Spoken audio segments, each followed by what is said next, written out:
You good? Yeah, I'm just looking for one of our applicants' representatives tonight, and I don't see them in there. Okay.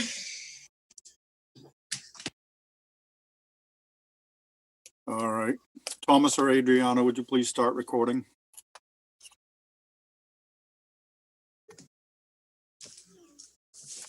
Thank you. Good evening and welcome to the November 4th, 2020 meeting of the Falmouth Conservation Commission. This meeting is being held virtually via Zoom video conference. Please be patient. We will do our best to be efficient and allow everyone to participate. This meeting is also being broadcast and streamed online by FCTV in real time. As this meeting is being recorded by Zoom and broadcast by FCTV, please be aware of what you say, how you say it, and what can be seen and heard in your background. The chair recognizes the attendance of all our staff members, Jen, Kevin, Alyssa, Amy, and of course, Susan. We recognize the absence of two commissioners, Peter and Steve, tonight. Therefore, for the record, the appointed alternates for tonight are Pat and Mark. Remind you, commissioners, for commenting, I'll call on you at the appropriate time so we can hopefully not speak over each other. And I'll remind you, all votes have to be done by roll call. To our public participants, there will be an opportunity for public comment for each hearing. If you'd like to comment on a particular hearing, you may submit any comments and/or questions via the chat function once that hearing is opened. At the appropriate time, I will call for public comments and any submissions will be read into the record. The link and further instructions are posted on the agenda. First up, vote minutes, October 28th. Anybody? I just saw one little error, which I'll send in to Jen and Susan. But I'll make a motion to adopt as presented to us, except for that little error. Bird, second. Okay, we have a motion and a second to accept the minutes as corrected. Betsy? Gladfelter, aye. Courtney? Bird, aye. Matthews, aye. Kevin? Except O'Brien, aye. Mark? Mark, you're on mute. Mark, you have to turn your volume up.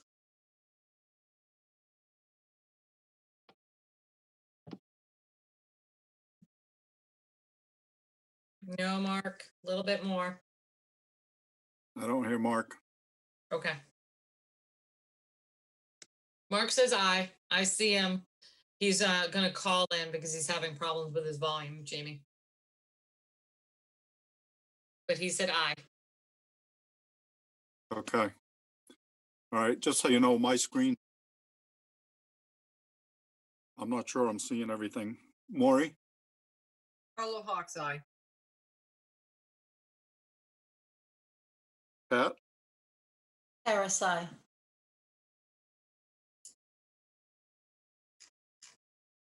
It is unanimous. We've accepted the minutes as corrected. Next up, request for hearings under a notice of intent. All hearings of the Falmouth Conservation Commission are held simultaneously under the authorities of the Massachusetts Wetlands Protection Act and the Falmouth Wetlands Bylaw. Although a single decision of the commission is issued, it represents a separate decision under each authority. Excuse me. First up, J. Brooks and Karen M. King Watt, J. Brooks Watt Revocable Trust, 174 Succonesset Road, Falmouth, Mass. For permission to modify the existing deck and pool patio for after the fact approval of an patio, steps and retaining walls to restore the coastal bank buffer, to conduct invasive species management, and to install mitigation plantings required for the after the fact structures and proposed deck expansion. Jen? Yes, Mr. Chairman, I have just promoted Tim Santos up to present the project. Tim, is there anybody else on your project team you would like me to promote up to a panelist? Yeah, if you can promote Maria Hickey, if she's Absolutely, on yes, it, she then- is. thank you. Okay. And Mark, I do see you. Thank you. You just unmuted your phone, so. And I've just promoted Maria Hickey up.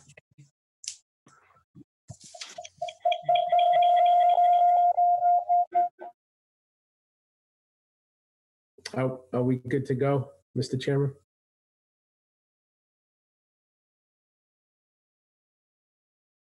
Yes, sir. Thank you. Okay, for the record, Tim Santos from Holmes and McGrath representing the applicant, and I'm going to share my screen. Can everyone see that? Yes. Okay, again, Not Tim yet, Santos from but I Holmes think and it's coming McGrath up. representing the applicant. Property is located at 174 Saconesset Road. The resource area is on or within 100 feet of the property of the salt marsh, coastal bank along the rear of the property, and land subject to coastal storm flowage. This property was originally developed back in the late 90s. I believe an order of conditions was issued for the property in 95 for the construction of the house and pool and driveway. An order of conditions was issued, and compliance was issued later in the 90s as well. We were recently hired by the applicant to do a new survey of the property, and they wanted to do some renovations to the pool decking and reconstruct the rear deck in the back here and slightly expand it with the steps coming down, as you see. So that was the initial part of the project. When we did the survey, we noticed that there were the steps coming down along the east side of the house and retaining wall on these steppers, as well as the pool equipment and this stone patio out front were not part of the original approval.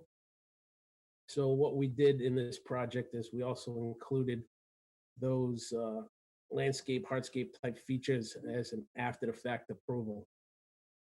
And I'll go through the mitigation calcs and restoration calcs in a second. When we also located the edge of clearing, as I'm kind of tracing right here, this is what currently exists in the field as the edge of clearing to the south side of the home. If you can see this orange line that I'm running across here, that's the 1996 approved limit of work. So there was some unauthorized clearing that we have here in this kind of, I guess we'd call this a lime green color that's currently lawn. So what we're doing here tonight is we're proposing to reconstruct the deck and the patio on top around the pool, as well as expand it. So that expansion on that deck there is about 151 square feet. So under the redevelopment guidelines, we have a 3-to-1 mitigation for that of 453 square feet. The after the fact approval of the stone steppers and the pool equipment area is about 120 square feet in the A zone. And then the stone steppers, retaining wall and steps, as well as this stone patio, that's 345 square feet in the FWRB zone. So when we add those two together, we come up with about 1,050 square feet of mitigation plantings needed. So between the after the fact and what we're proposing to modify in the deck, we have 1,505 square feet of mitigation plantings located to the east of the house in this aqua color and to the west of the house. So we're also proposing to restore the areas that were cleared. In this area here, that's 4,300 square feet of restoration planting. In this lower area here on the bank, where we have this green hatched, cross-hatched area, that's a proposed invasive species management plan. That's about 4,800 square feet of planting. All those calculations have been provided on the plan, as well as a list of plantings. Both Maria and myself are here to address any questions. And I think that pretty much does it for the presentation. And then if you have any questions, we'd be more than happy to address them. And I will stop sharing at this time and bring it back up if needed. Thank you, Tim. Jen and or Kevin? 1 second, Mr. Chairman, I just lost everybody. Oh, there you are.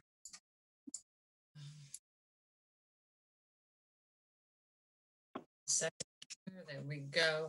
I only, sorry, Tim, if I had to ask a question, I was texting back and forth with IT on a technical issue from a second. So the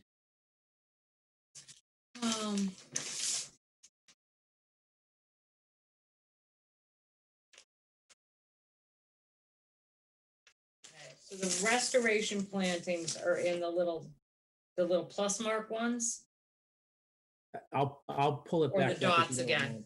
Sorry. It's okay. So the restoration, I'm gonna go in slightly tighter. The restoration plantings are in this area here. I believe that's a dot Okay. pattern. So everything Okay. below this orange line was the 1996 limit of work on the approved Got it. order of conditions. So everything below that is restoration plantings. The mitigation Oh, okay, yeah, plantings no, are okay, to the east and to the west of the house. okay. So those are restoration plans. So Maria's perennial border is going a little closer than the 10 feet, but I'm okay with that if that's just the perennial border. So the That's just- restoration yeah. plantings are, okay, This perennial border is, if you can follow this right here, that's where Yep. it is. okay, that's fine. Mr. Chairman, I just want to make one quick statement. Mark, I got, if you didn't see the chat from the IT department to you, you can, if you can hear me, Mark, just give me a thumbs up. Mark?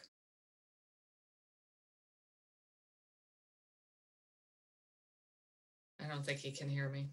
But Gave you- Mark, if you're going to be using your phone for your audio, you will need to mute your computer to eliminate the feedback. Okay, Mr. Chairman. The only concern I have was the perennial bed being a little bit closer than 10 feet, but I'm fine with that because that's in addition to everything else. All Does right. it seem to be working now?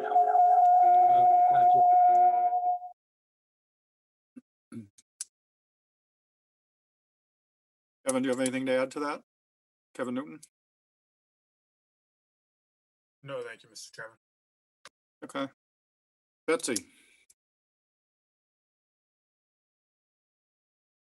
My only comment is there is no sign there, but I suspect there was a sign and someone might have removed it because you guys usually put a sign up. Yes, the property was staked and there was a sign up at the time of staking. Okay, Sorry about that. yeah, well, thanks, Tim. No, I figured that's what the issue was because you always put a sign up. That's all, right. Jamie. Courtney? Yeah, I noticed the same thing, no sign. I have no comments. All right. Kevin O'Brien? No comments, Mr. Chairman. All right. Mark? Yes, what's going to happen in the area of invasive species?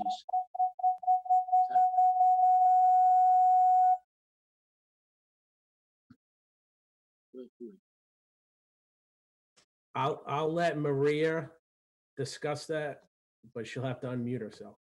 Okay, thank you. That's all. Okay, can you hear me? Yes. Okay, I didn't hear all of his question because it was like a high pitched like beeping noise. But in the area of the invasive species, we are going to remove the non-native invasive species that are currently blanketing everything and replant that whole area with native plants and monitor it, weekly and monthly to make sure that we don't have any resurgence of invasive vegetation. Do we have a planting plan for that area? It sounds like you're going to strip it completely bare, is that right? Yes, and we do have a planting plan that should be attached to that. We have a fairly diverse mix of native shrubs to increase our habitat value and to offer a diversification of species.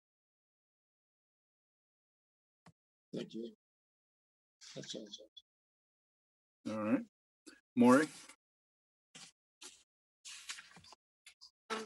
I like the plan, and I'm glad that we're restoring an awful lot of it. A couple questions I just had for Marie, and reflecting on what Mark just said, because you sort of combine the mitigation and restoration planting notes all in one, and I think that's what Mark was kind of getting at, which is which. I mean, I'm sure you'll pick the right species, so I'm not too concerned. I have three questions for you, Marie. One is the infected oak tree to be removed. I mean, it looked like it might have had some gall wasp damage, but it's in a mitigation and in a restoration area along a coastal bank and within literally on the line of the salt marsh. And I think we should leave that because it's good habitat. Gall wasps really aren't a big issue anymore. They come and they go. The second thing was you say you're going to bring in new soil, and I just want to know where the new soil is coming from, and that it's clean of bamboo and everything else if it's coming from a recycled facility. And the last thing was when you're talking about mechanical removal, are you just going to go in there with a bobcat or with tracks and just remove everything? No. So in order, can you hear me okay? To answer in order of your questions, Maria Hickey Landscapes. So the primary reason for removing the black oak that's infected with gall wasp, because I did have a lot of conversations with the arborist who has been taking care of the trees. There are a lot of black oaks, surrounding that property, and our removal would be to lessen the impact of other nearby trees being infected. And we do have proposed in there to plant trees to offset the removal of the one tree.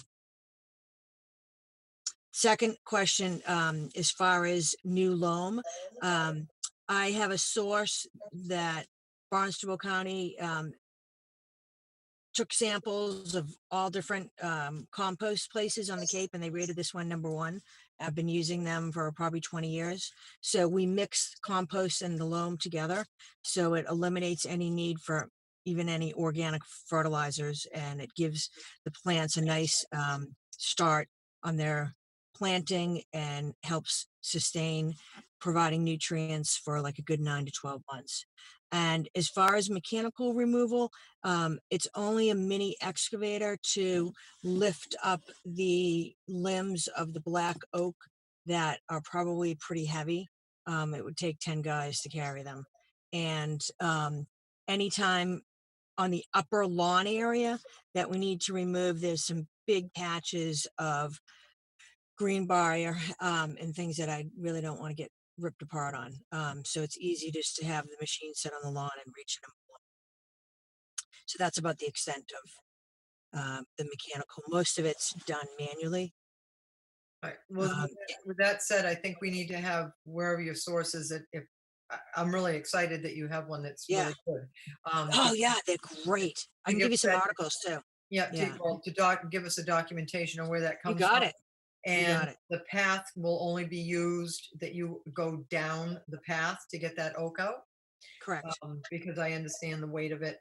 If we let you take the oak out, because like I say, gall wasp is not a big issue right now. And I thank you very much. Appreciate your. Thank you. And with all due respect, the arborist that's been treating that tree for 30-something years said that it was in a declined state. He was in support of it being removed. So anyhow, and thank you guys so much for all your input and questions, and we look forward to working on this project. Thank you, Maria. Pat?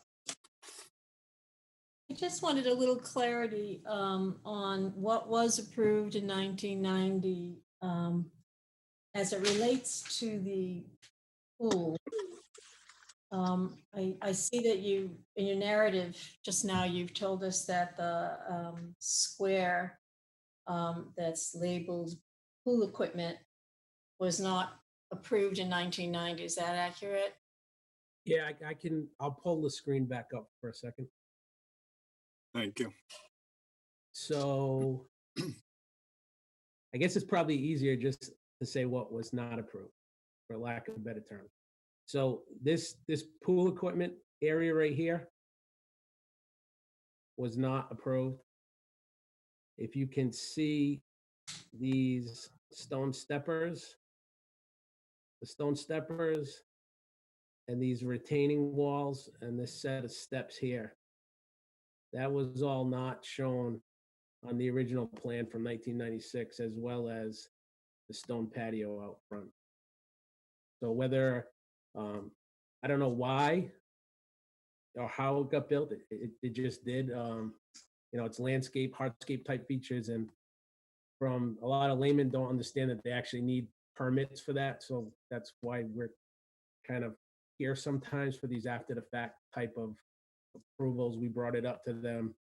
They realized now that they needed it, and now they're, compensating with the 3-to-1 and the 2-to-1 for the after the fact filing. But that's what it was. The house was approved, the pool and the original deck was all part of the original approval. As it's shown with the dotted line.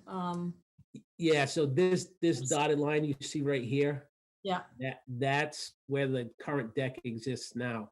So this small area here, as well as the steps, that's the increase of 151 square feet.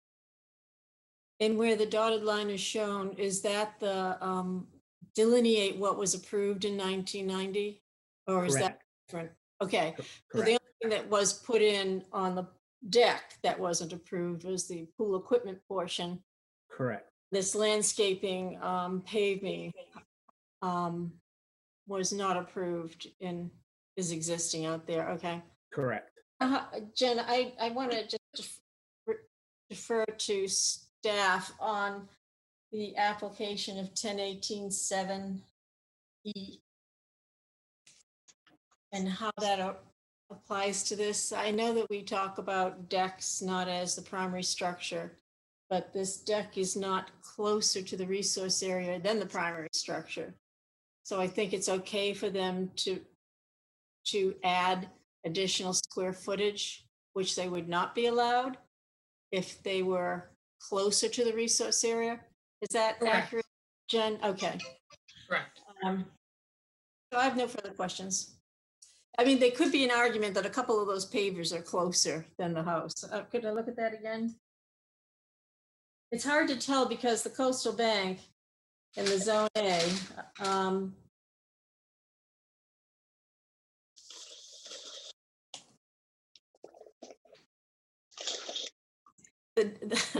this is being very picky, but the distance between the existing stone pavers and I think we're talking southernmost portion of the property to the coastal bank is probably farther away from the coastal bank than the edge of the house. I don't know if that's true or not.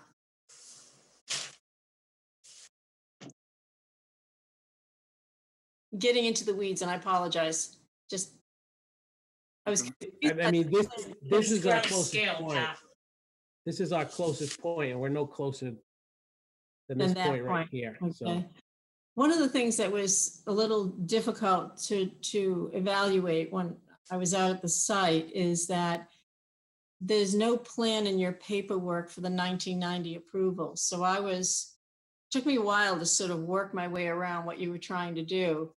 And I had no way of knowing that the pool equipment, until you just referred to it, was not previously approved. And again, Jen, is that something that typically is required if you're coming in to say after the fact approval? Do you not then have to show the plan of record that was approved and do an overlay of areas that do not comply with the approval? If it's really complicated, Pat, we'd like to see that. In this case, we were able to easily pick out Okay. what wasn't approved. Okay. labeled and pointed out to us. It's when it's kind of not kind of specifically pointed out, but if the board going forward wants to see the original approvals either overlaid or have the new plan overlaid of the original approvals for any after the fact work, that's certainly something we can require. Well, I understand what's going on now, but I don't think it's clear in either the written narrative and it's not clear in the plan, but during our discussion, it's become clear. I have no further questions or comments. Thank you. Jen, is there anything in the public chat function? No, but I think Courtney has his hand raised, Jamie. Two quick questions. One, the area south of the limit of work was supposed to not be disturbed. Is that that was supposed to be left natural? Okay. That The is the correct. second thing is I want to, I looked at that oak tree and I have black oaks in that same area that have been infected by gall wasps, and they do come and go. And there are treatments that can be administered to them. And I think,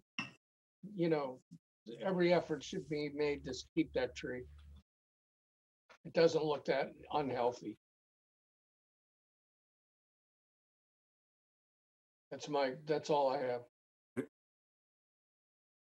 Jamie, Okay. Yes, may I make a motion but ask a question first? sure. Or actually a comment.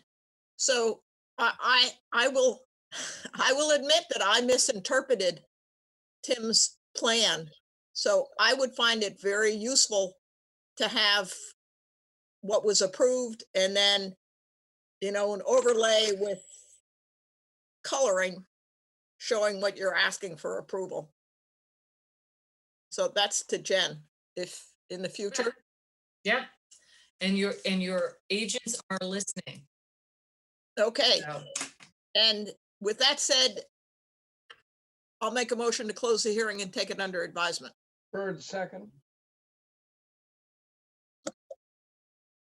Okay, we have a motion and a second to close this hearing. If there's no further comments. Betsy, Gladfelter, aye. Courtney, Bird, aye. Matthews, aye. Kevin, O'Brien, aye. Mark, Aye.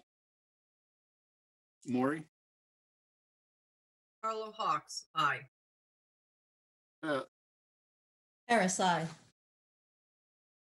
It is unanimous. This hearing is closed.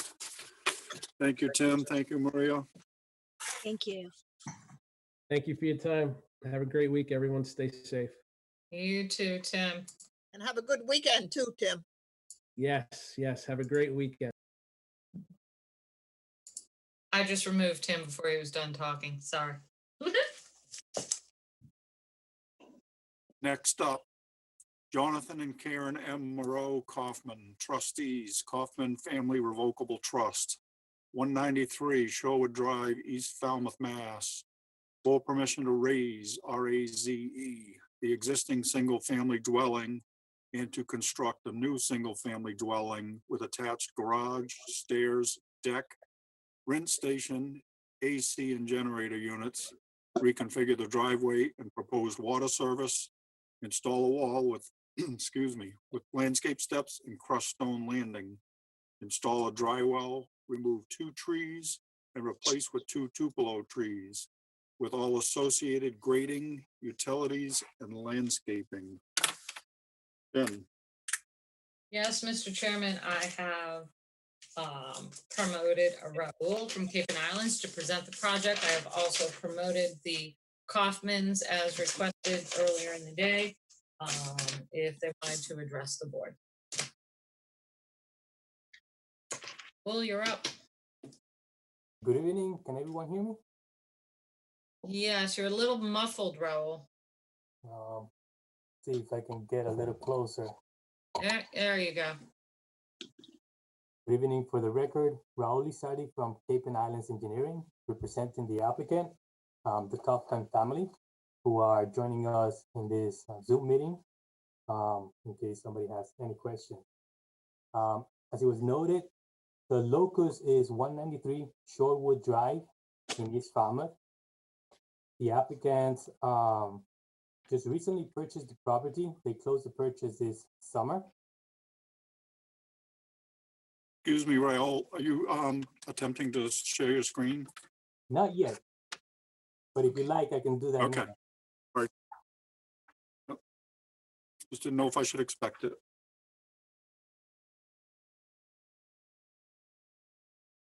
I'm sharing that right now if everybody can see this. Yes. Thank you. Yes, the project here is removing the existing dwelling and other accessory structures on the property and rebuilding a new single-family dwelling.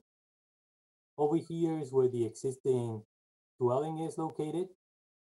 The entire structure is located within the buffer zone A to the salt marsh, which is this green line right here. So the entire house is located within the buffer zone A to that salt marsh. There's a rinse station. There is something that we called on the plan a water heater, but the conservation staff noted that this structure is not really a water heater. It is a above ground oil tank. It's just a matter of correcting the note, but either way, it is going to be removed. Also within the buffer zone A to the salt marsh, there is the crushed stone driveway that covers all of this area.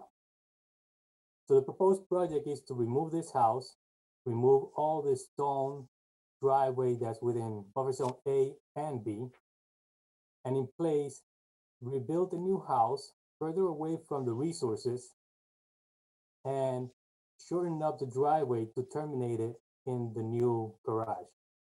There's going to be a new septic system outside of conservation jurisdiction because the existing septic system is in an area where it's going to be occupied by the proposed house. The existing house at the closest points is approximately 16 feet from the top of the coastal bank and 32 feet to the edge of the salt marsh being over here. The proposed house is going to be 59 feet to the top of the coastal bank at this corner to the proposed deck and about 72 feet to the marsh, the same corner of the proposed deck. Overall, the project reduces the amount of development in the buffer zone A by approximately 1,480 square feet. There's a slight increase in the B zone by approximately 43 square feet. The overall net, it's a reduction of over 1,400 square feet within the buffer zones. The resources in question and within 100 feet of this property are Great Pond, land under the ocean, land containing shellfish. There's a salt marsh, there's a coastal bank, and this land west of that coastal bank is also subject to coastal stone flowage. The existing house and the proposed house, they're both above the flood zone, so they meet all requirements for flood zone because they are out of the flood zone. But it will continue, the new house will continue to be within the buffer zone to the salt marsh and to the coastal banks. It will just be further away with less structures and development within those buffers. There is an existing 14-inch tree here that we're proposing to remove in the A zone, and a 12-inch tree here that we're proposing to remove in the B zone. And we're proposing to replace them with 2 trees on the northern western side of the property. This area, the new homeowners wants to leave it open for their views that they currently have. The property currently lacks natural vegetation within any of the buffers. The property has been developed since the mid-1950s, and all the understory here has been cleared for some time.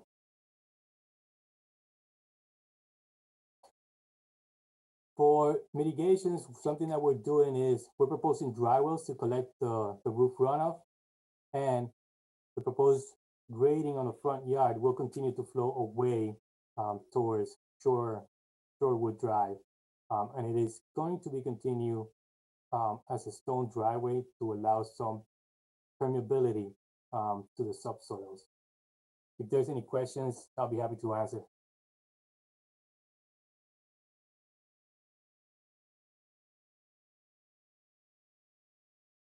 Thank you, Raul. Jen?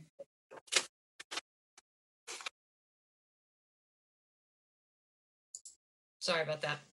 Raul,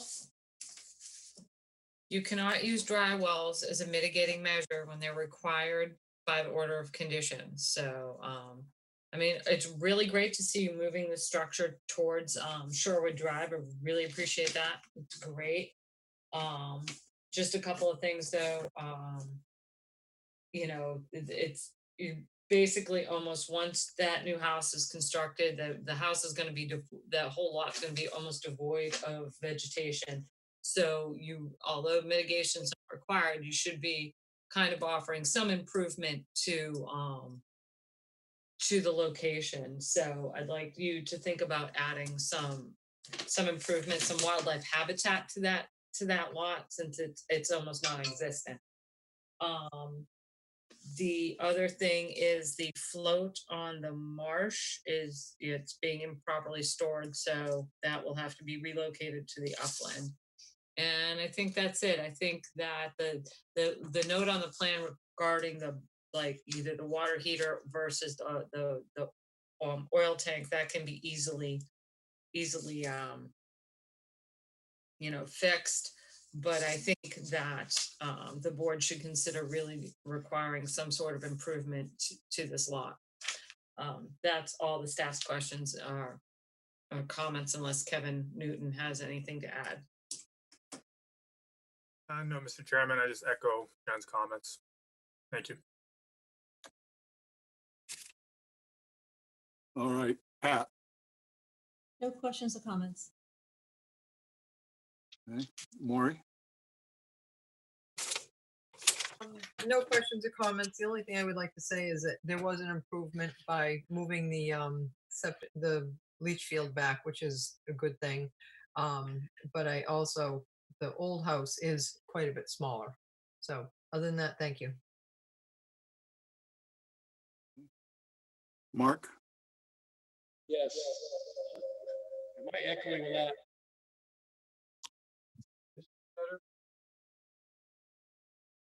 That's better.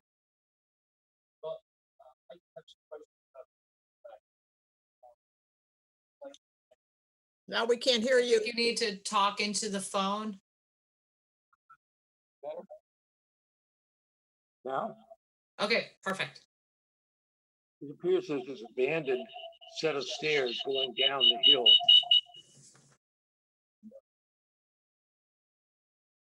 And next to I guess the stairs they use, I don't know which one is permitted either.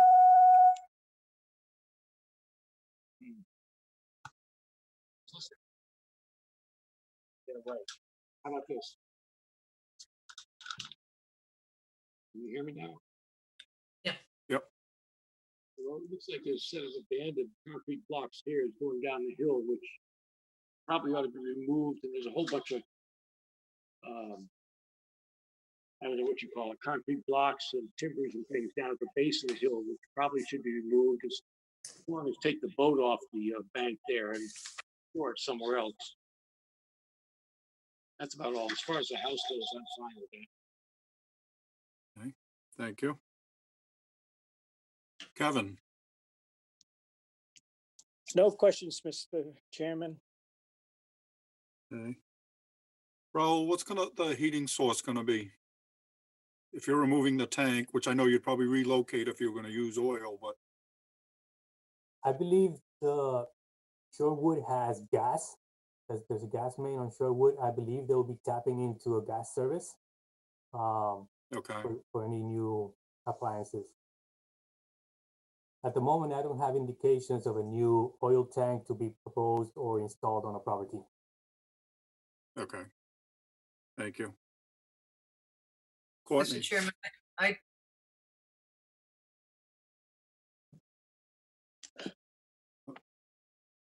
Courtney, hold on. Maury?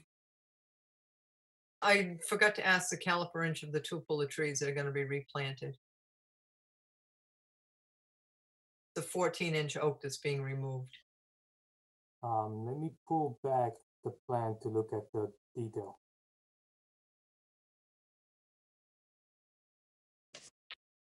Instead, Okay, It doesn't say, it just says typical, and I just want to know what typical is. Because the oak tree behind the house actually is in pretty good shape, so I just want to make sure we're getting enough caliper inch for that one being removed. Yeah, I thought I had the note for the planting on the plan, but you're right. I did not carry that information on my plan. But we can condition 2 4-inch caliper trees or 5-inch caliper trees.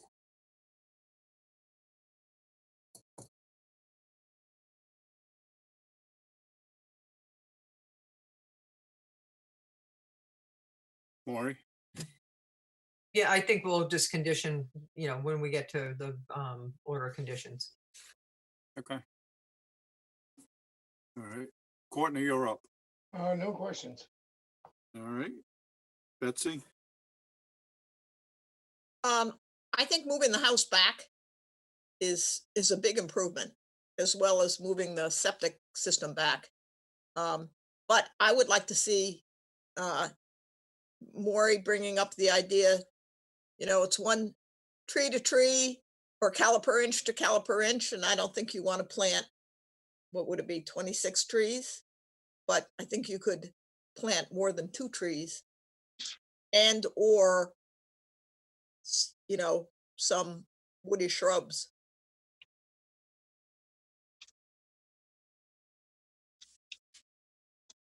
That's all I have.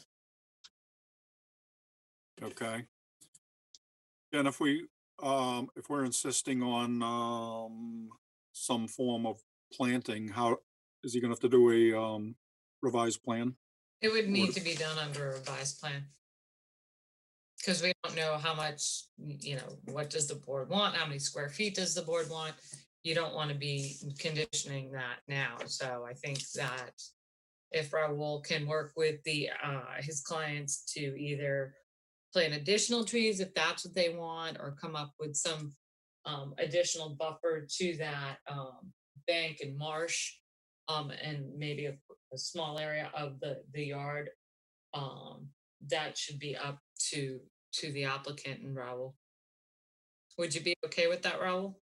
I would rather have like a defined area from this back and forth between the commissioners so that the client understands what is it that the commission is really interested in seeing, and not something that we propose something and then the board sees it and it may not please the board. Or it could be, if it's like additional shrubbery type species that the board is looking, the client is only willing to plant anything on the northwest corner because of the views of the proposed house. They don't want to have to block the south side, the southwest side of the property. So if the commissioners are willing to either inform the client, inform me, that area that we're proposing, the 2 tupelo trees, which is about an area that occupies 16 feet by 16 by 16, let's call it. If that area, in addition to those trees, could be also buffered with some native shrubs, I'm sure they'll be happy to do that. And actually, I believe it could be conditioned as such, a particular area. Maury, Yeah, I think that the applicant does need some guidance. Totally understand you don't want to block the view. But where you have the cupolas proposed is very appropriate, and maybe a square footage, because the caliper inch per caliper inch, you don't want 100 trees there. And woody indigenous along that salt marsh would be a much better improvement to the resource. So I don't know what the calculation would be, Jen, but 200 or 300 square feet, because we're 14 caliper inch. And I think probably the tupelas, I don't know what the caliper inch, because they weren't proposed. That sound good, Raul? I mean, I'm not opposed to having it up in that northwest corner, so. Right, if the condition is 200 square feet in addition to the 2 trees, then that area of 16 by 16 is 256. Discounting 50 square feet for the 2 trees, that will be 200 square feet of shrubs, native shrubs. I believe if that condition is written into the order in that way, then that would take care for that additional improvement into the buffers. I mean, we could be very, very specific, Jamie, if you don't want to. But Raul, we're gonna need the plan change with the note on the water heater too. But that's easy enough. I mean, Right, the water we heater. could write is it the label. very. We could write it very, very specifically that they know exactly what they need to do. But Raul, I mean, you're gonna leave it to us to condition 200 square feet up in that northwestern corner by the tupelo trees with species of the commission's choice. I mean, we're not gonna put, 6-foot high shrubs over there, but something that's gonna be a little salt tolerant and appropriate for that area. You okay with that? Right, and I'll inform my clients that these are trees and mitigation plantings that are supposed to be left natural and not trimmed back and not become part of Yeah. Yeah, okay. pruning program. Okay, Mr. Chairman, I think we can condition that. It's not a big deal. Because it's Okay, improvement, it's not a mitigation requirement, it's just an improvement to the resource. okay. In that case, can I make a motion? Hold on. One more thing. Jen, is there any comments, questions in the public chat function? No, Mr. Chairman. Now you can, Bets. Okay, may I make a motion I am making a motion to close the hearing and take it under advisement. Bird, Oh, second. Okay, we have a motion and a second to close the hearing and take it under advisement. Raul, you're clear with that? Understood. Okay. We don't want to come across as we're designing your project or being arbitrary. Thank you. Not me. All right, we have a motion and a second to close this hearing and take it under advisement. Betsy, Gladfelter, aye. Courtney, Bird, aye.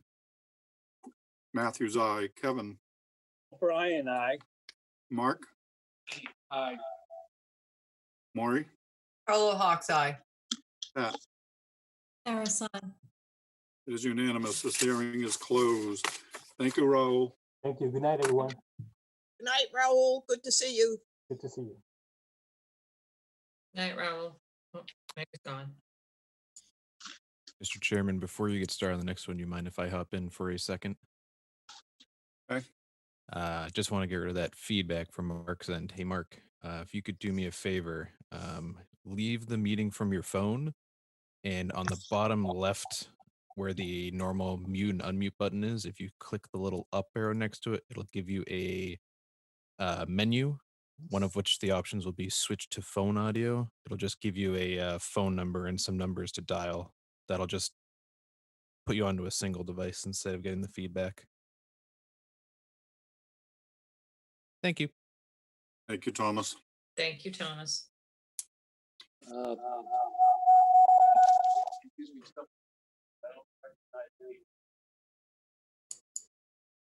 So where the mute and unmute button is, there's that little up arrow.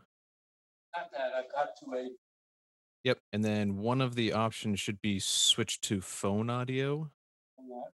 Yep. So if you click that, if you just use your phone to dial any one of those numbers, it'll ask you for the meeting ID and your participant ID in that little box that pops up. So you just follow the prompts on there. Not quite sure what phone number to call. Did it give you a set of numbers on the? There's a set of 6 of them with various area codes. Yep. Yeah. Just dial any one of those numbers. So. Okay, thank you. Yep, one of those. Then it'll ask for the meeting ID and then your participant ID. That'll just link your phone to your computer for the meeting.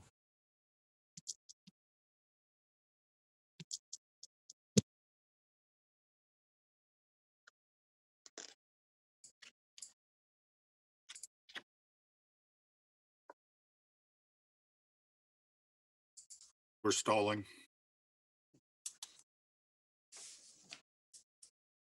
On purpose? Well, yeah. Oh. Okay.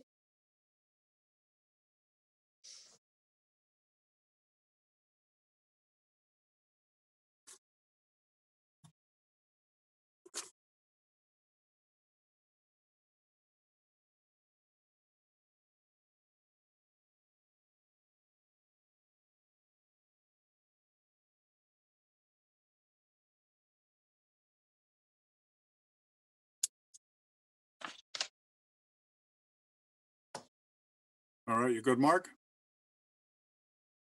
Oh.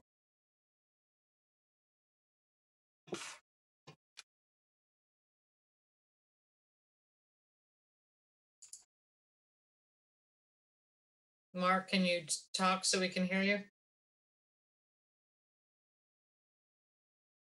Thomas, why can't we hear him? I will unmute the phone.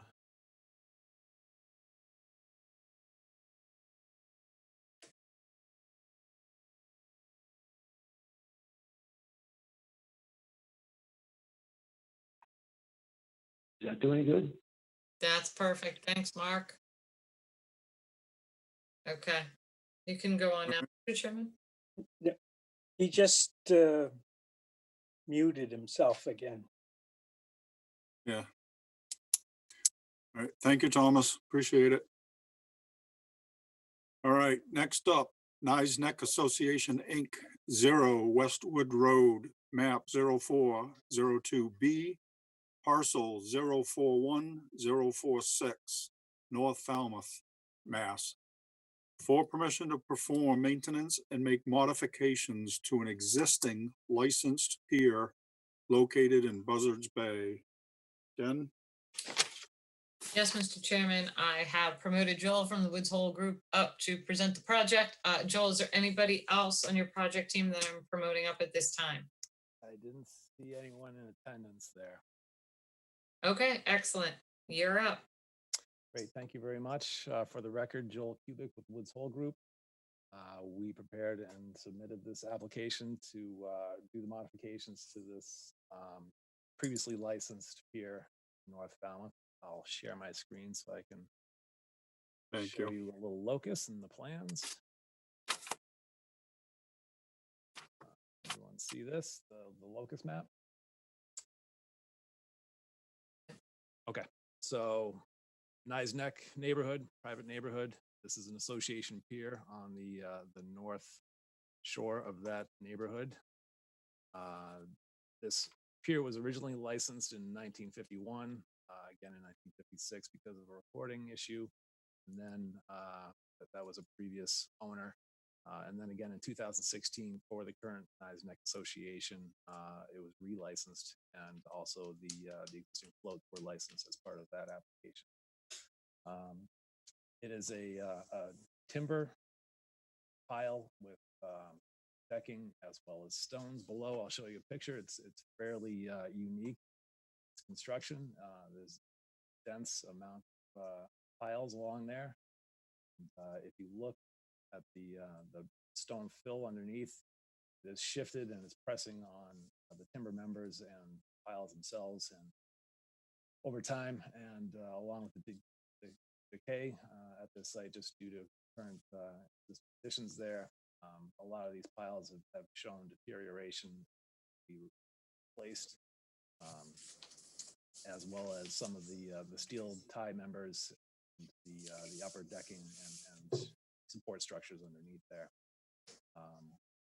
The intended process to do that is to get a barge with a crane on it, spud that to anchor off just next to the pier here, the north side of it, where there's a good amount of room.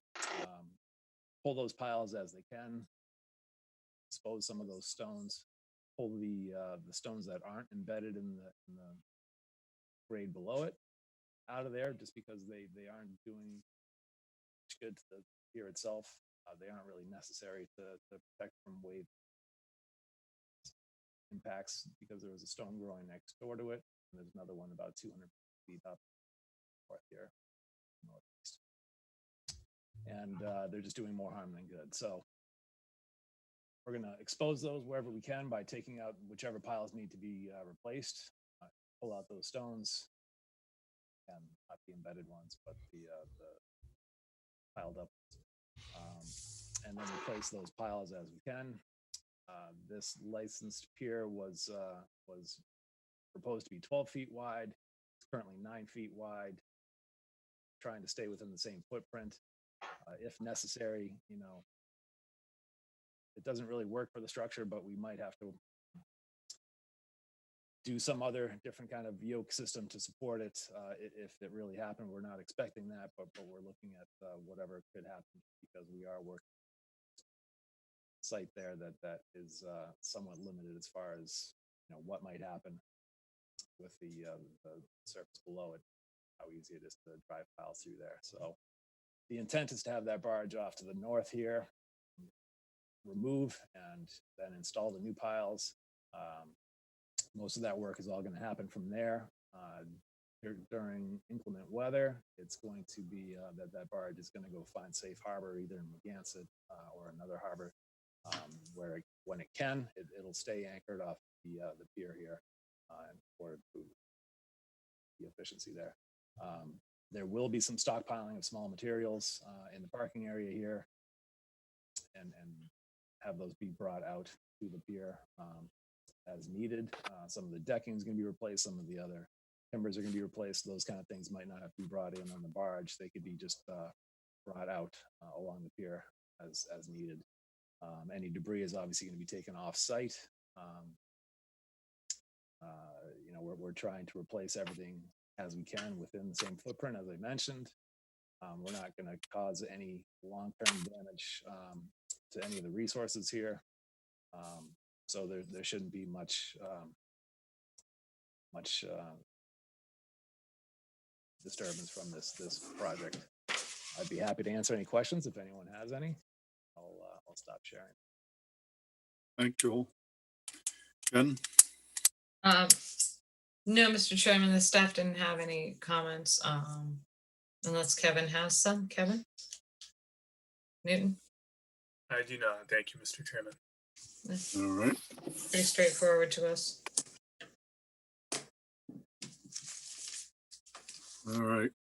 We're going to start with Kevin. No questions, Mr. Chairman. All right. Mark? Okay. I didn't hear you, but I could read your lips. Oh, your phone is muted. There you go. Let's try this. I have no questions. Thank you. Third time's a charm. Maury? I just had two quick questions, maybe for Joel or Jen. Is there a time of year restriction? Is there any eelgrass, and is the barge to float at all times? I'd be happy to answer those. So the barge is intended to float at all times. They don't want to ground it. Do that. DMF did not have any time of year restrictions included in their comment letter. There is eelgrass that shows up out further into Magansett Harbor. There weren't any significant beds of eelgrass right offshore where we're intending to have the barge. Thank you. See the eelgrass on your narrative.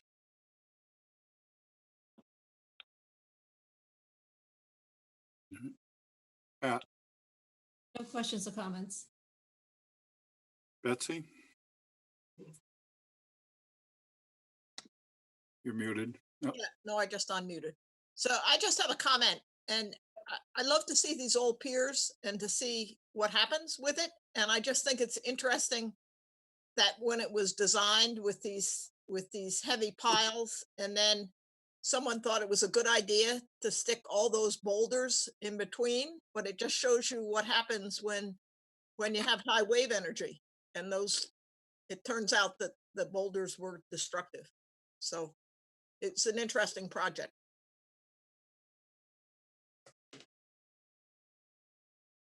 Courtney? No questions.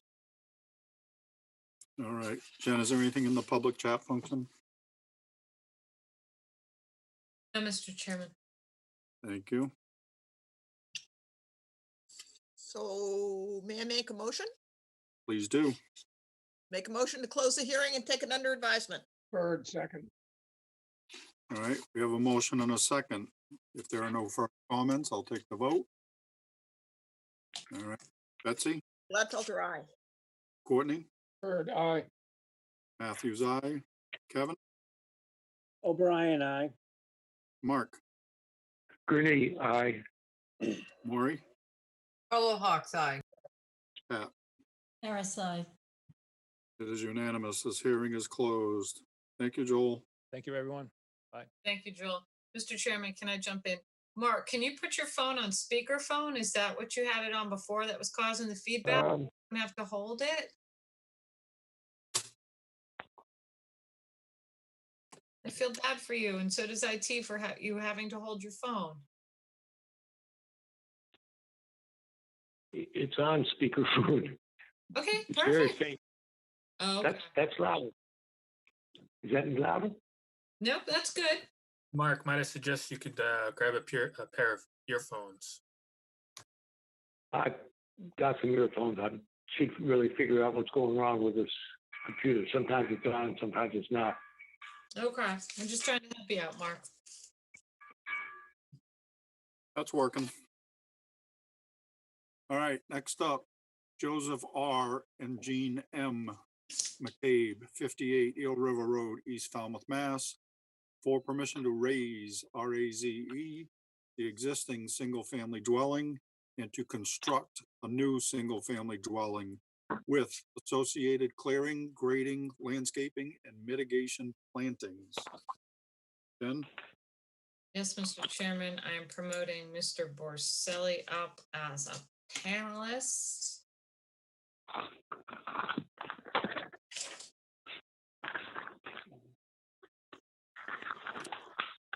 The rest of my agenda. Hi, Mike. So, Mike, is there anybody else on your project team tonight? Yes, Teresa Sprague also represents the applicant. Okay, I'll promote her up right now. Thank you. Mr. Chairman, am I on? Yes, you are, sir. Thank you, Mr. Chairman, members of the commission. For the record, Mike Borselli, Falmouth Engineering. I represent the applicant, along with Teresa Sprague from Blue Flax Design, and also actually Mr. Ralph Cataldo will be the contractor for Mr. McCabe. So he's at my office because he has his continuing hearing after this. So if there's any construction related questions, he's available. With your permission, what I thought I'd do, Mr. Chairman, is share my screen, go through my portion of the presentation, and then unshare the screen and turn it over to Teresa, and then we'd both be available for questions. Okay, thank you.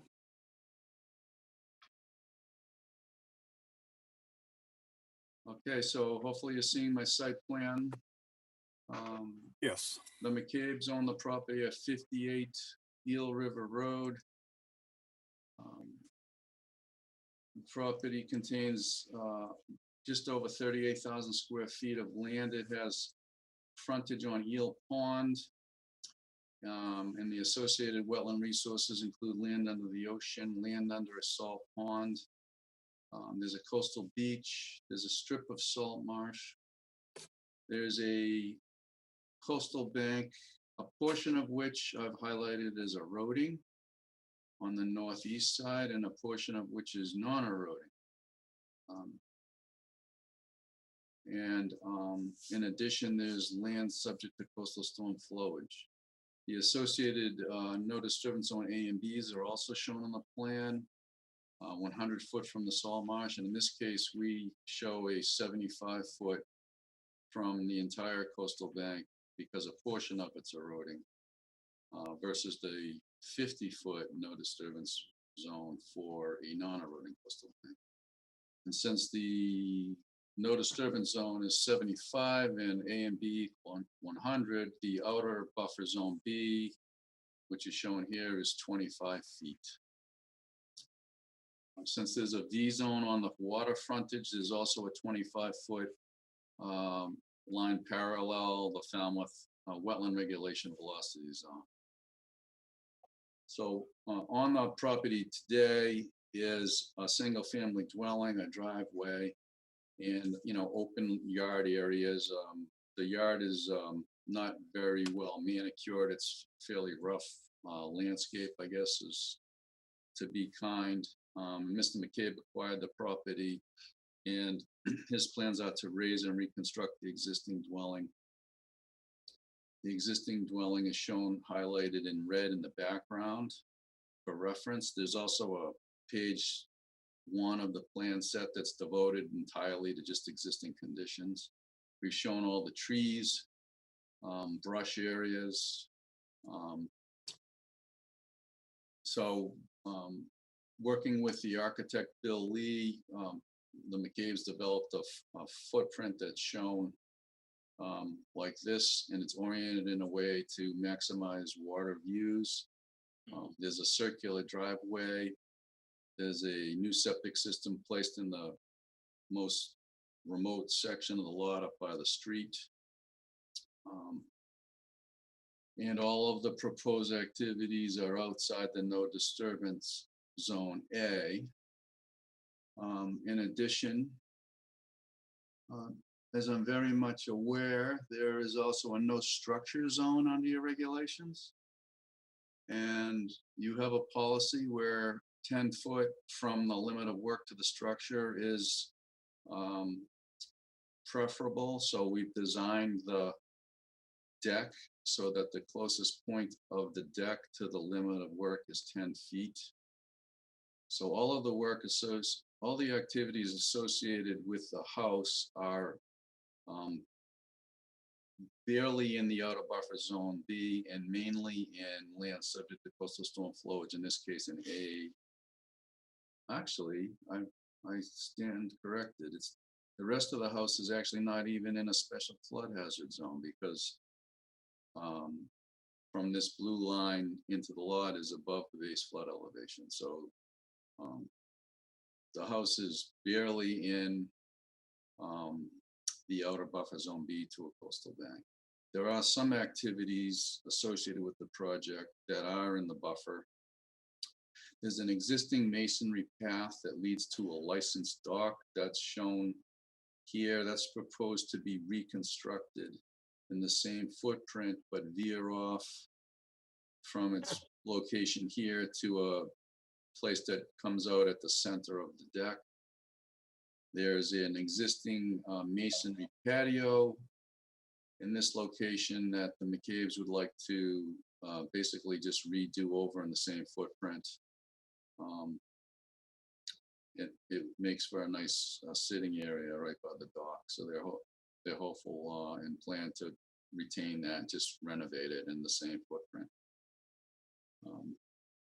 There is some minor mitigation required because there is an increase in impervious surfaces in the outer buffer zone B. And since this is a redevelopment project where the buffer has been altered, we have to mitigate it at a ratio of 2 to 1. And the calculations are here. And the net result is a requirement for 604 square feet of mitigation planting. There's a proposed tree here that's we're requesting permission to remove, and there's a proposed tree here we're requesting permission to remove. There are several other mature trees scattered throughout the buffer. And there's mitigation proposed for these trees. And the details for that are on the plans by Blue Flex Design. I think now would be a good time to turn it over to Teresa. And she can present her work. And I'll stop sharing my screen and we're both available for questions. Thank you. Teresa? Thanks, Mike. Thanks, everyone. Teresa Sprague with Blue Flex Design. Jamie, with your permission, may I share the screen? Yes, please. Thanks.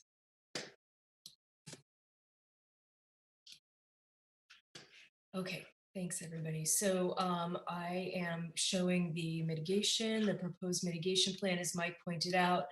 We have a net increase of 302 square feet within the outer buffer zone B, requiring 2-to-1 mitigation. We are proposing to plant 604 square feet within zone A, directly to the south of the proposed patio area. I've got several photos to show you. The existing conditions on the site are, Mike was generous saying landscaping. So there's a lot of debris left on this site. So the area that we're proposing to plant, I'm showing here on the screen. This is just to the south. The patio is just off to the right of this photograph. There's an area of debris, blue stone dust, and then there are several abandoned boats that are left in this area. Here's an example of one that's working beautifully as a planter right now. So we're proposing to remove all of that debris and then plant that entire area. This is the existing patio that Mike was explaining. The property owners would like to just rebuild in same size and same location. This is an example of the existing understory and canopy. So this is a classic pitch pine oak plant community. The understory, there are several pitch pine saplings growing up in the understory. Bayberry, low bush blueberry, and black huckleberry make up the shrub layer on this property. Are really healthy, intact in areas. Those boats will be removed. These boats back here are not being counted as part of the mitigation area. There's enough native vegetation around them. I believe that once the debris is removed from the site, that black huckleberry and that bayberry will fill right into that area naturally. This is the area, however, that leads back to that area just to the south of the patio that we're proposing that makes up our 604 square feet. This is the only boat that I noted on the lot that actually could probably still float. So that one can be actually picked up and removed. So with that, we're proposing a total of 49 native plants, native shrubs, and 3 trees. So we're looking at a mix of bayberry and low bush blueberry. We're not specifying black huckleberry on this particular property just because we're finding it more and more difficult to actually come across commercially. And I believe there's enough existing black huckleberry that it will start to move into the area on its own and reestablish once the disturbance. In addition to that, there's a large gravel pile we're showing on the plan. That area is also proposed. The gravel will be removed from that area and that area will be allowed to renaturalize. We are not counting that as part of our mitigation area. Let me see, I did pull up a photograph of that. So I'm just going to quickly, whoops, go through this.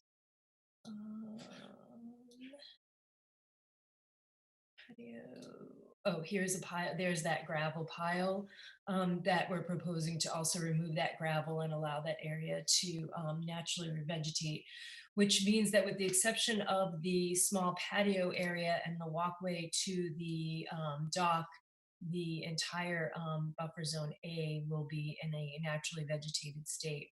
We are proposing a white oak and 2 amelanchier to mitigate for the proposed trees that are to be removed for the construction of the house.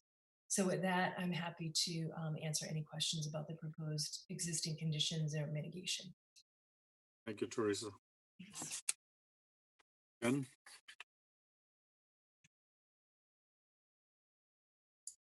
I don't have any questions or comments at this time, Mr. Chairman. All right. Kevin, do you have anything?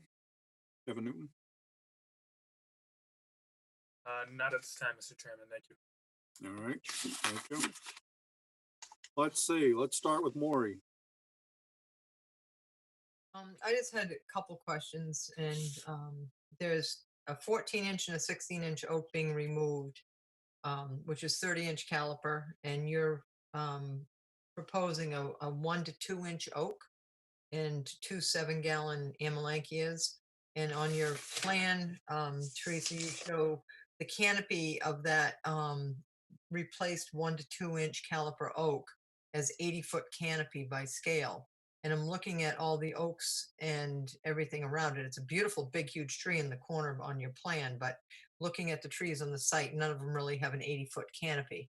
And I'm looking at the 9-inch twin oak. Are you planting this right next to the 9-inch twin oak? So those are really good questions. This site is really well canopied. There's a lot of existing oaks. So that's why we're proposing to put it in at a smaller size, with the idea that as the oaks that are on the site naturally decline, this particular oak tree would be able to fill in.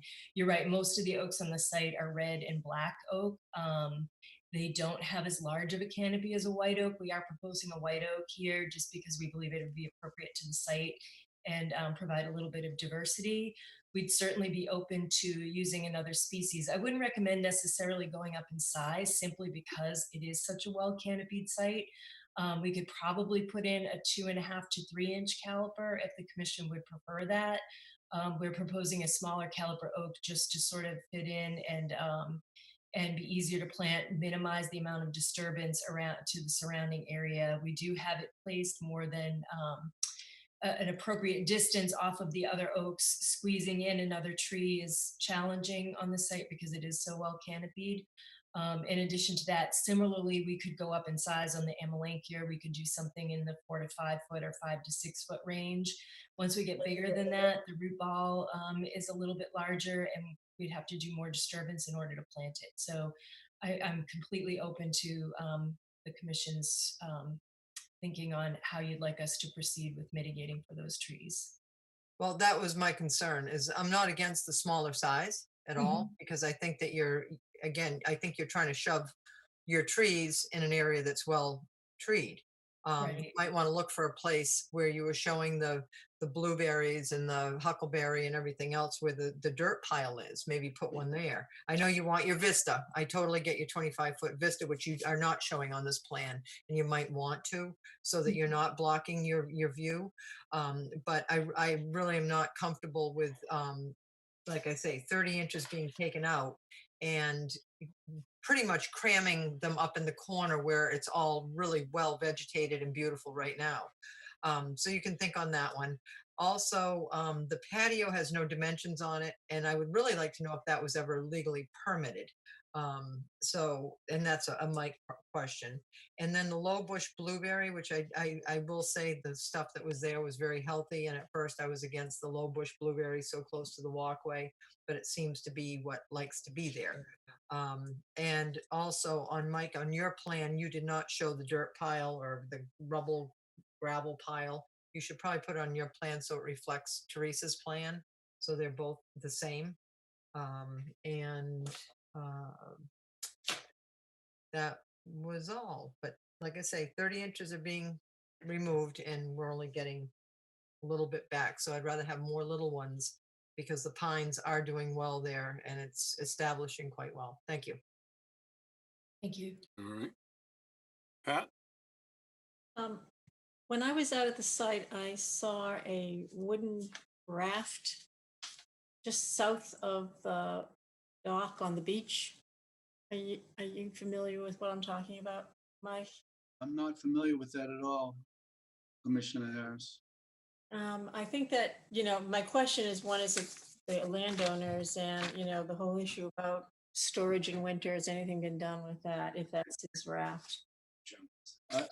It's not the landowners. If it's there, it's not something he'd want to keep. That would probably be removed. I don't recall seeing anything like that. It may have, does it look like it could have drifted in like recently?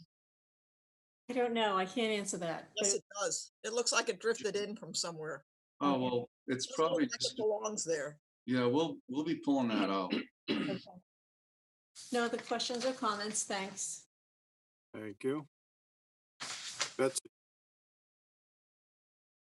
No comments, thanks. Courtney? No comments. Kevin? No comments. Mark? My only observation is that walkway currently that goes from the existing house down to the dock is pretty darn skinny. I'm surprised you're planning to make, it's like 2 feet wide. I'm surprised you're planning to leave it that narrow width, but that's the plan, right? Yeah, that is the plan, and one of the main reasons for it is, it's just a footpath to the dock. We talked about the need for further mitigation if you widen it. They may decide once they live there that they want it wider, and if they do, we'd come back either as an amendment or as a new application. But they want to live with the property, assuming this gets approved, build the house, live with it, and if they discover the path's too narrow, they may come back and remove the solidness of it and make it more, like stepping stones or wider. We don't really know. They wanted to sort of live with the place first. Great, thank you. That's all. You. Jen, anything in the public function? There isn't anything in the public chat function at this time, Mr. Chairman, but I wanted to circle back on Maury's question about the patio. Mike, do you know how long that thing has been there? I couldn't give you a specific date. I can tell you it's 12 by 12 with a little small slate wall surround. It's been there for decades. I can tell by the age. I didn't look at aerial photos, but I can tell you it's vintage whenever the house was built, which was, 60s, something of that era. I can't really say more than that. If you look at the masonry, if you look at the patio blocks they use, they're the same as is on the path. So it was all done at the same time. Yeah, Mr. Chairman, I was actually out there about a month or two back for a compliance for the dock. And I looked into that because I thought it was, kind of an unusual spot for that patio to be, but I went back as far as we could in the aerials and it was there. So it is definitely, it's been there for some time. Maury? The only thing that I totally forgot also is on both Teresa's and Mike's plan, they really do not show the vegetated line. Usually it's a little like squiggly line on the plan to show where all the vegetation is. And on both, actually Teresa shows it where she's planting the mitigation planting, that little kind of vegetated line. But actually the entire lot up to the 75-foot buffer zone is vegetated. So I just think that needs to be on the plan because it's very important when you look at a plan to know that those little lines, little bumpy lines, are where the vegetation is, and it makes the appearance that there's no undergrowth whatsoever underneath any of those, any of the trees or anything on the lot. Yep. If I could, Mr. Chairman, I understand what Maury's saying. I agree. It wasn't like a distinct edge. We did show on our plan, if you're looking at my plan, where the green shading is the squiggly bumpy line around. But as we worked our way into the site, it seemed to kind of transition into not a very defined line. But I'm happy to revise the plan and show that a little more accurately, or represent at least that we're acknowledging that there's some vegetation in that understory. The picture on the project area that's on Teresa's plan pretty much says it, but it's just not on the PLS or the. Sure, I'm happy to do that. I'm hoping I can do that, submit it before you vote and not unless there's other reason to continue. It'd be nice if we could just get you the revised plan before you vote. That's fine. One quick question, Teresa, you're not proposing any a Vista corridor at this time, are you? We aren't. There's an existing views that I'm presuming have been there as part of the lot for a long period of time. There doesn't appear to be any vegetation that was removed, and the natural vegetation that's there is low. So yeah, we're proposing any specific vista at this time. Just I thought I had heard one of the commissioners comment. I just wanted to sure. Okay, great. You're right, Seth. Okay. I make a motion to close the hearing. Taken under advisement, Harlow Hawks. Bird, second. All right. We have a motion and a second to close the hearing and take it under advisement. Jen, you're okay with the plan Yeah, being I am. revised. Yep. Yeah, I mean, I think, if you will, minor enough. Kevin, thank you for your diligence on the patio research. There's no further questions or comments. We're gonna take the vote. Betsy, Gladfelter, aye. Courtney, Bird, aye. Matthews, aye. Kevin, O'Brien, I. Mark, Gurney, aye. Maury, Carlo Hawks eye. Pat, Harris, aye. it is unanimous. The hearing is closed. Thank you, Mike. Thank you, Teresa.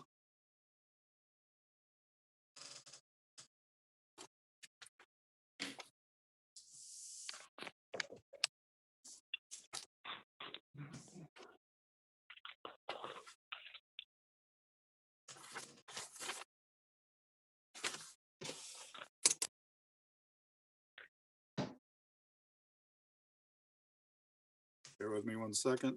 Get one pile out of the way. Mike, is Teresa staying for this next one or no? Nope. Okay. Good night, Teresa.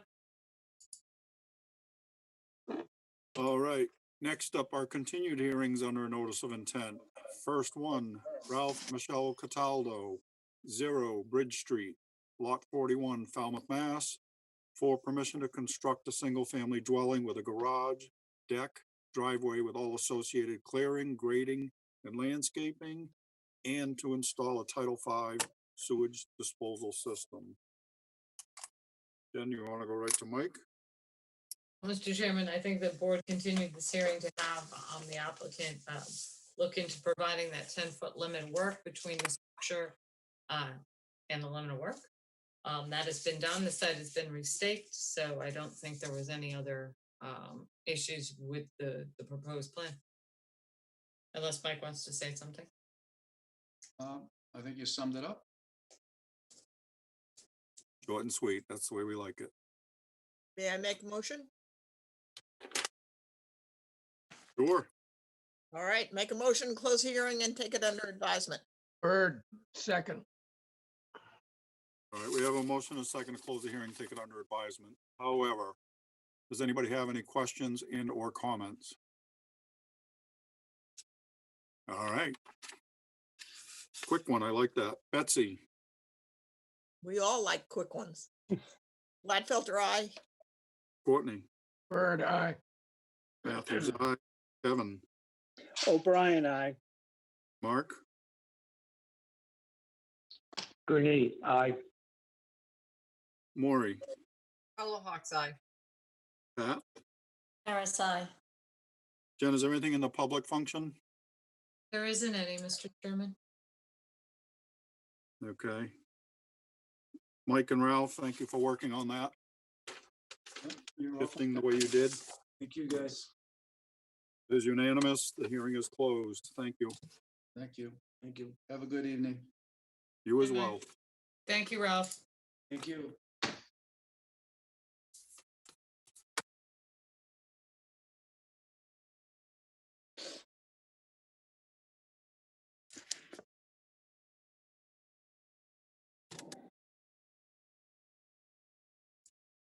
Next up, Karen and David Howe, 0 Vineyard Street, Falmouth, Mass. For permission to implement a beach management plan that includes beach raking and beach nourishment above the spring high tide line. Jen? Yes, Mr. Chairman, this continuance request came in very late this afternoon. So I think it just, it had trouble leaving Stan's phone and getting to our email.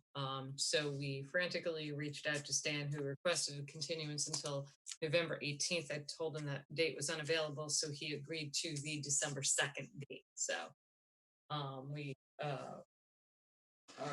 they would like a continuance until the December 2nd date. Make a motion to continue this hearing till December 2nd. Second. Okay, we have a motion and a second to continue this hearing until December 2nd. Betsy, Gladfelter, aye. Courtney, Bird, aye. Matthews, aye. Kevin, O'Brien, I. Mark, Grudy, aye. Maury, Carla Hawks Eye. Pat?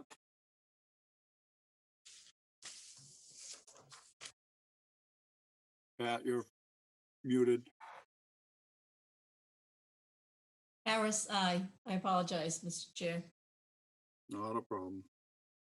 All right, this hearing is continued until 12:02. Next up, William and Elizabeth Houlihan, 352 Sipawissa Road, Falmouth, Mass. For permission to install mitigation plantings required under a previous order of conditions to restore an illegally cleared area of buffer vegetation and to remove an unpermitted patio. Jen? Yes, Mr. Chairman, the applicant still does not have a DEP number. They did reach out to DEP today, but DEP was unable to issue that number prior to this hearing, so they've requested a continuance. I told them they could have the 18th because it's strictly for a DEP number only. Just to give the board some information, we wrote up the enforcement order. The applicant's representative has submitted all the required plans listed in that enforcement order, and we will be allowing them to restore that buffer in this coming weekend, in accordance with the enforcement order. That's one of the reasons we issued that separate enforcement orders, to get that buffer zone planted quickly. We probably will work with the applicant, since they want to get the restoration of the mitigation area planted. We probably will work with them as well, considering that we wouldn't be able to issue an order of conditions for this project until like the 2nd. And we do want to get that planted. So that would be the applicant proceeding at their own risk. But I think all in all, it's moving the project forward. It's getting compliance. It's getting resolution on the enforcement order. So I think, the staff will just keep an eye on everything and keep making sure everything is moving forward, if that's acceptable to the commission. So, Jamie, may I ask a question? Yes, please. And the question's to Maury. Maury, you were here at this hearing, right? Correct. All right, for some reason, I have kind of a scribble on your name, but I'll make sure it's clear and that you're also here today. Thanks. I make a motion to continue this till November 18th. at Bird the request second. of the app- Bird second. Thank you. We have a motion and a second to continue this hearing for a DEP number until November 18th. Any other questions or comments? All right, Betsy, Gladfelder, aye. Courtney, Bird, aye. Matthews, aye. Kevin, O'Brien, aye. Mark? Mark, you're muted. Thank you. Grudy, aye. Thank you. Maury? Carla Hawks Eye. Yeah.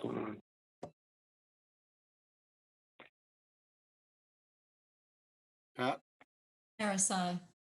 Thank you. It's unanimous. This hearing is continued until 11:18.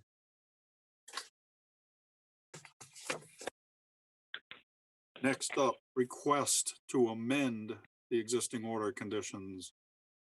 First item, Brian Ranger, 32 Parker Road, East Falmouth, Mass. For permission to relocate the proposed house, reduce the size of the proposed house, add a 10 by 16 deck, add a paved driveway, and relocate the proposed Title V septic system. Yes, Jen? Mr. Chairman, I have promoted, I believe this is Jack Landers Colley up to present the project. Jack, are you with us?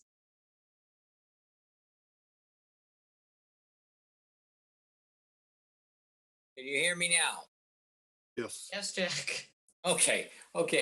I've actually I've been connected to the board for an hour and a half, and then my computer crashed, and I just rebooted. Let me try to go to share screen, and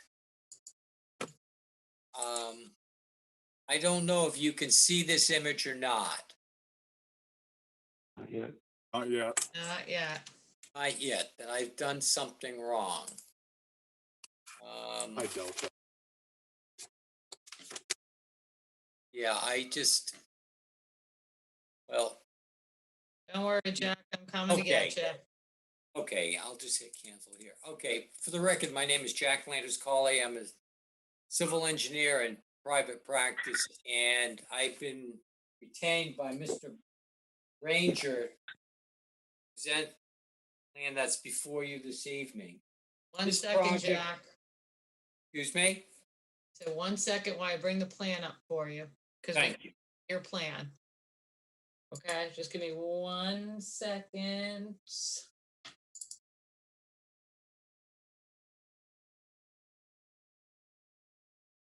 Well, while you're doing that, I can sort of do some house clearing. We notified over 30 people as part of this submission. There is a condominium association diagonally across the street. And I did get feedback, but I believe the president of the association, which time I reached out to him, I gave him a copy of the plan and I followed it up with an email to ask him if he has any questions. So I don't know if the public is sharing in this meeting or not. Good evening again. Okay, but he may have a comment. He didn't return my last email. So to go back, again, my name is Jack Landers Colley. I've been retained by Brian Ranger to prepare the plan before you this evening. The reason we're before you is if you look at the top of the plan, there is a 15-foot wide road easement. We went to the building department. The building department said we have to measure, or our setback, our front yard setback has to be measured by that easement.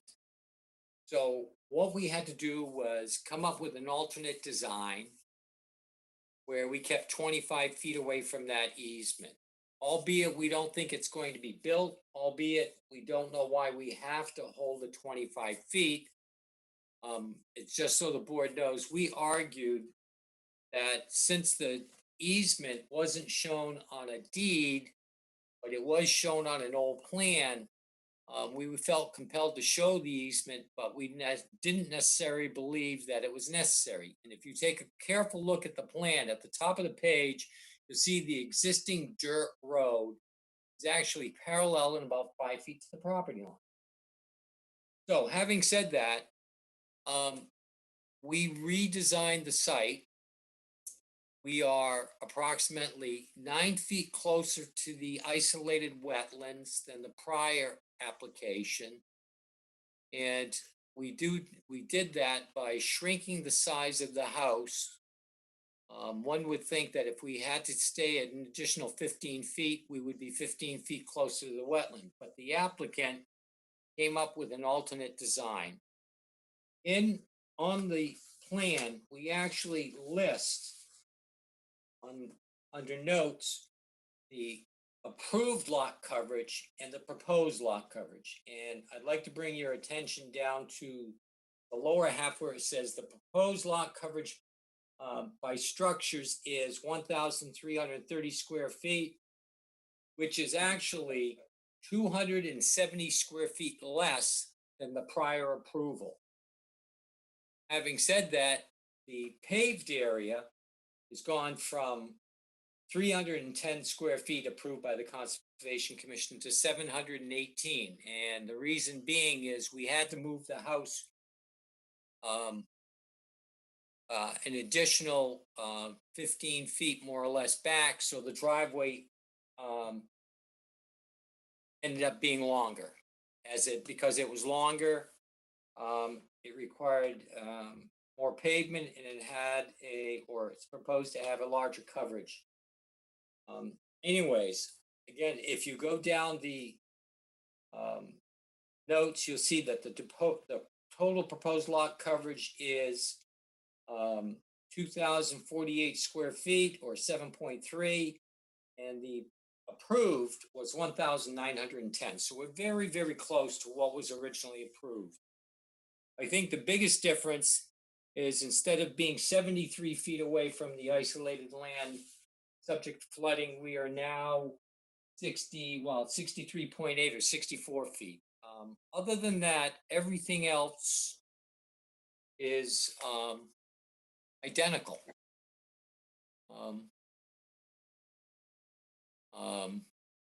It is isolated land subject to flooding. We had a wetland scientist go out and take a look at it in the prior filing. There's a wetlands data form. Basically, this area has emergent growth. It could be skunk cabbage, it could be fern down there, but apparently there's water at or near the surface long enough to support some wetland plant species.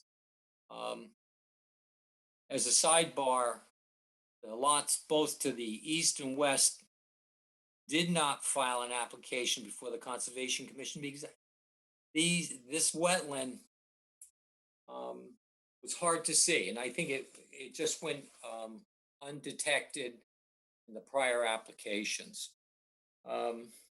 That's about it. If you have some questions, I'd be happy to answer them. Thank you, Jack. Mr. Chairman, do you want me to stop sharing the screen? Yeah, if you would, please. Jen, do you have the DEP number? And what was the date on this? A year and a half ago, 2 years, Give me 1 second, Mr. Chairman. please? DEP number is 4480. And the original plan, Jack, that was under Levitt. That's correct, and it's probably July of 2019. Yeah, July of 2019, Mr. Chairman. That was when we ordered, we issued the order of conditions. Correct. Thank you. When we closed the hearing. Sorry? That's when we closed the hearing. Okay. The letter was issued, give me 1 second, Jamie. It's coming up. August 21st, 2019.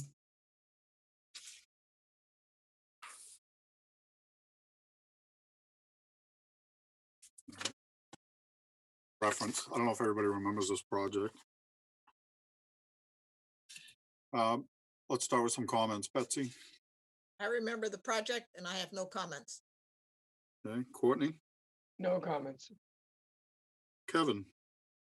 I remember walking the site. It wasn't a very pleasant experience. Other than that, I have no comments.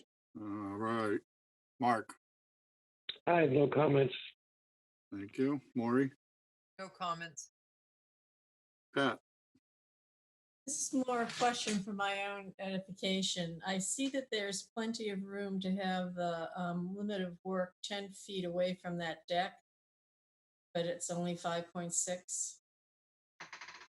I see, it's 13 feet away from the zone A limit. Yeah, move that limit of work, Jack, so it gives you some more room to work.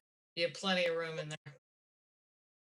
I'd be happy to show it differently. I just thought it would be, I thought the board would like it better to be closer. No, I like 10-foot limits of work. Okay. Picking Okay, up on fine. that, Pat. Yeah, we can make that modification and show. Yeah. full- Yeah, just submit a new plan to me, Jack. That's fine.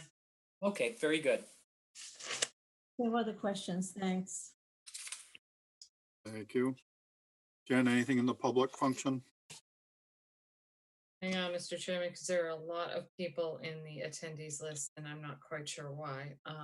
It doesn't appear to be any comments in the chat function. I'll make a motion to close the hearing and take it under advisement. Bird, second. Okay, we have a motion and a second. Close the hearing. No further questions or comments. Betsy? Gladfelter, aye.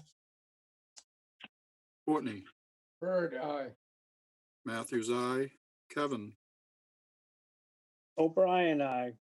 Mark? Gurney, aye. Maury? Carlo Hawks, aye. Pat? RSI. It is unanimous. This hearing is closed. Thank you, Jack. Thank you. Have a good evening, everyone. You too, Jack.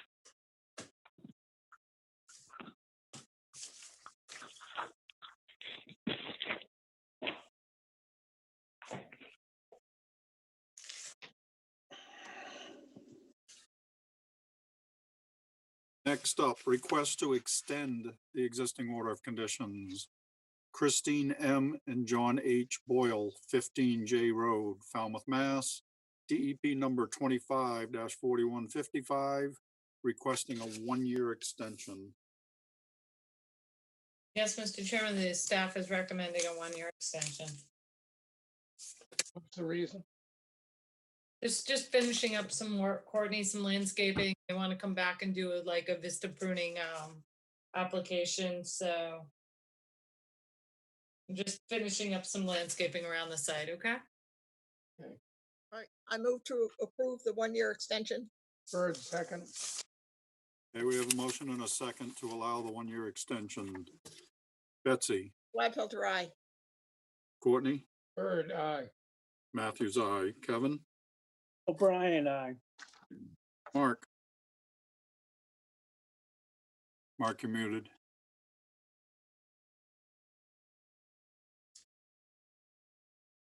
Renee, aye. There you go, Mark. Maury, Fellow Hawks eye. Pat, Harris, aye. it is unanimous. We are granting a 1-year extension.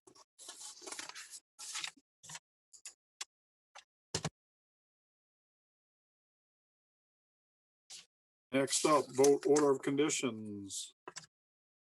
First up, Joseph A. Andrews, 302 Ecopesket Road, East Falmouth, Mass. Yes, Oh. Mr. Chairman, this was the raise and rebuild. Give me 1 second because I accidentally left that file at the office. So what is that, 302 Acapesket? Yes. Thank you. Revised site plan. So they're removing some.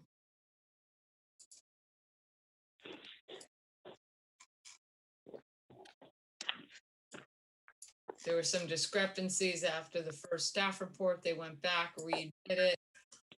So I think it's the raise and rebuild. They're going to be shrinking the existing patio that was enlarged without a permit. 1 second, I'll go to the other 2 of 2. That's what I want.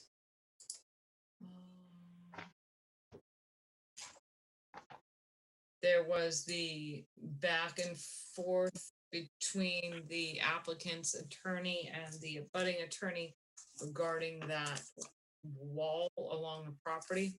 But other than that, I think all the concerns that the board, the staff had were addressed. We are going to once again put in their permit to remove that structure from the salt marsh. It was in the last dock permit, so hopefully the applicant will listen to that condition this time. Is there anything else the board wants to add? Can we make compliance hinged upon that? What was that, Mr. Chairman? Can we make compliance hinged upon the removal of that stuff? Oh, absolutely. Yeah. I'd like to see that removed prior to the start of construction. No, I get it, but I mean, we've asked like 5 times and we've been ignored 5 times, so I understand that, Mr. Chairman. thank you. That has a special condition. Yeah. Jamie. Thanks. May I speak, Mr. Chair? Please. With regard to the findings in this, Jen, could you include findings about the property line dispute between the abutting landowner and the applicant, and that there is a portion of the wall depicted on the applicant's plan that is shown on the abutter's property, and that the commission has not approved that wall, then they're not ratifying it by issuing this order of conditions.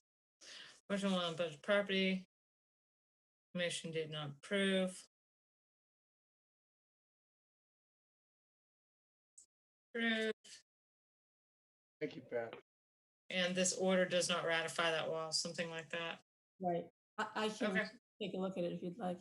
Yeah, just to get the language straight, but that's fine. Okay, excellent. Thanks, Pat. Anybody have anything else? I'll make a motion to accept the order as discussed. I'll second Gladfelter. Okay, we have a motion and a second to issue the order of conditions. Any other comments or questions? All right, Betsy, Gladfelter, aye. Courtney, Bird, aye. Matthews, aye. Kevin, O'Brien, aye. Mark, Gurney, aye. Maury, Carlo Hawks eye. Pat. Harris, aye. Thank you. It is unanimous. We have issued an order of conditions. Next up, Michael and Marie Angelini, 32 Snug Harbor Lane, West Falmouth, Mass. And Maury is recused, correct? Correct, sir. Good night, Maury. Good night, everyone. It's not as fun leaving early on Zoom as it is in the regular meeting. Oh, she's already gone. He's gone. Oh, Oh, there you are. Goodbye, everyone. Have a nice night, weekend. Maury. Bye, Maury. Mr. Chairman, this was just some additional plantings and removals of some structures to come into compliance with an old order of conditions. Kind of simple. Standard Did any of condition. the boards have any concerns with that? They're removing the ivy, planting some mitigation plants. Kevin, help me out, because that plan's at the office too. I forgot to. Let me pull it up with I'm VP'd in, so I'll pull it up. All right, thanks. Probably get it faster though. I'm already in. Are you already VPN'd in? I can pull it up, Kevin. I'm already there. But I don't think there was any.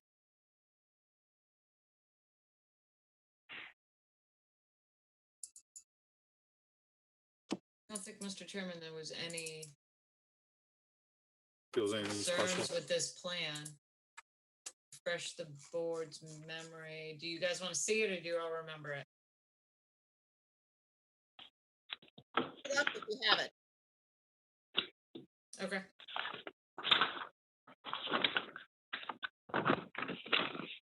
You guys can see that? Not yet. There it is. Yeah, there it is. Yeah, they're gonna remove the store patio, add this mitigation over here, relocate some hydrangeas. They're gonna mitigate for this unpermitted patio. They're going to permit the unpermitted shed, things like that. Yep. Okay, good. Yep. I'll make a motion to approve as discussed. Bird, second. All right, we have a motion and a second to accept an order of conditions as discussed. Any other comments or questions? All right, Betsy, Gladfelter, aye. Courtney, Bird, aye. Matthews, aye. Kevin, O'Brien, aye. Mark, Gurney, aye. Pat. Harris, aye. It is unanimous. We have issued an order of conditions. And the last item is a reminder, we have no meeting next week. And that's it. I will make a motion to adjourn. I'll second Harris. Boy, I don't think anybody wanted to leave. All right. We have a motion and a second to adjourn. Betsy, Gladfelter, aye. Courtney, Bird, aye. Matthews, aye. Kevin, O'Brien, aye. Mark, Gurney, aye. Pat. Harris, aye. We are adjourned. Night, Thank you, everybody. Thomas. Thank you, Adriana.